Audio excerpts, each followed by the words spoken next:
dalam Islam semua konsep tentang pemuda itu adalah konsep yang baik. Maka saya sering heran Bapak Ibu ya, sejak kapan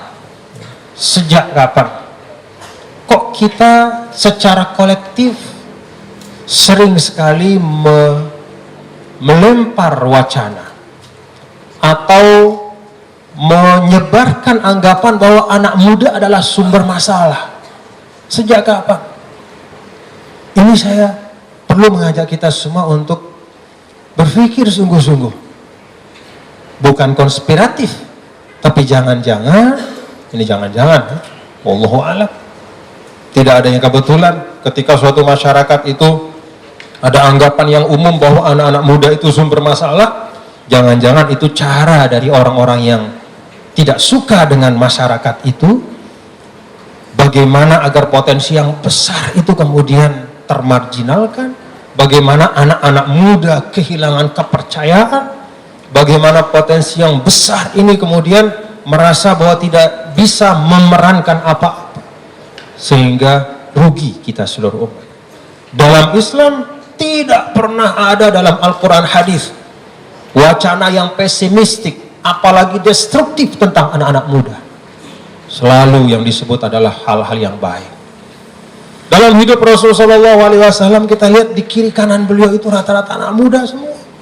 Penulis wahyu itu namanya Zaid bin Thabit. Usianya ketika menulis wahyu itu 12 tahun. Kelas 6 SD. Sudah dipercaya oleh Rasul. Jadi bapak-bapak, ibu-ibu,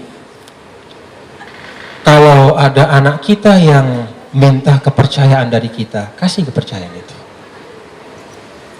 Mungkin itu jalannya anak kita itu bisa mengembangkan kepercayaan diri dan potensinya. Rasul Shallallahu Alaihi Wasallam memberi kepercayaan luar biasa kepada anak-anak muda. Usia yang kita masih kelas 6 SD ini sekarang sudah menulis wahyu.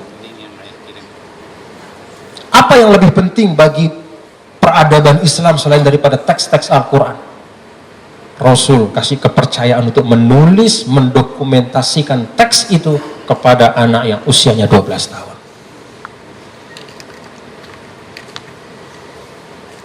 Artinya di dalam konsep perjuangan dakwah beliau, Nabi SAW itu adalah seorang yang semua tindak tanduknya itu berdimensi saat itu dan juga berdimensi masa depan.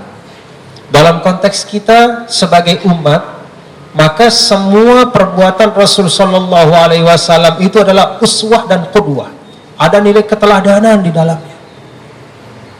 Begitulah cara beliau memperlakukan anak yang belia. Maka saya ajak teman-teman dan anak-anak muda sekarang, termasuk komunitas anak-anak muda yang menggerakkan untuk subuh berjamaah dari masjid ke masjid. Apa yang Anda lakukan inilah contoh dari anak-anak muda fityatun yang disebut di dalam Al-Quran maupun yang dipuji oleh Nabi kita yang mulia Rasul Sallallahu Alaihi Wasallam. Ini potensi yang luar biasa. Banyak bangsa-bangsa yang iri dengan Indonesia. Iri karena Indonesia tanpa skenario siapa-siapa, hanya skenario Allah. Pada tahun 2020 sampai 2030 akan menikmati bonus demografi yang luar biasa. 70% penduduk Indonesia usianya usia produktif. Itu nggak bisa dibuat sama siapa-siapa, Bapak Ibu. Itu tidak bisa direkayasa oleh siapapun. Maka bangsa-bangsa yang besar itu semua menoleh ke Indonesia. Indonesianya akan menjadi gudang manusia yang produktif. Dan kita bisa bayangkan kalau anak-anak muda usia produktif itu adalah anak-anak muda yang kokoh dan kuat imannya kepada Allah. Kita tidak bisa bayangkan bagaimana kekuatan perubahan.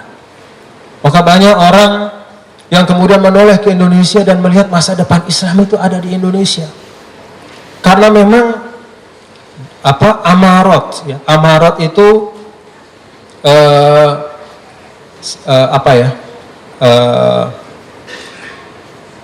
amarat itu tanda-tanda indikasinya itu banyak sekali di Indonesia. Indonesia alhamdulillah Bapak-bapak, Ibu-ibu, dan ini pantas untuk kita syukuri, adalah satu dari sedikit negara Islam yang masih bisa mempertahankan persatuannya. Jaga itu. Saya pernah tinggal di Mesir. Ustaz Lutfi itu lama di Syria beliau. Syria itu tempat yang sangat indah.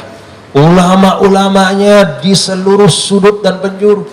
Imam Nawawi yang bukunya kita baca di Indonesia, mulai dari kitab Riyadhus Shalihin, kemudian kitab Al-Azkar, kitab-kitab beliau yang lain, dan banyak sekali ulama-ulama yang lain, sekarang luluh lantak, hancur. Irak sebelumnya sudah hancur, dan banyak negara. Irak itu dulu disebut Ardul Aulia, tanahnya para wali, karena di situ orang-orang soleh dan orang hebat, tarekat-tarekat hebat itu tumbuh di situ. Habis. Indonesia masih tersisa. Anak-anak muda punya kewajiban. Nih, kita semua punya kewajiban untuk menjaga kekayaan Allah Subhanahu wa Ta'ala yang luar biasa, yaitu umat Islam di Indonesia, bangsa ini, agar tetap kokoh kuat dalam persatuan.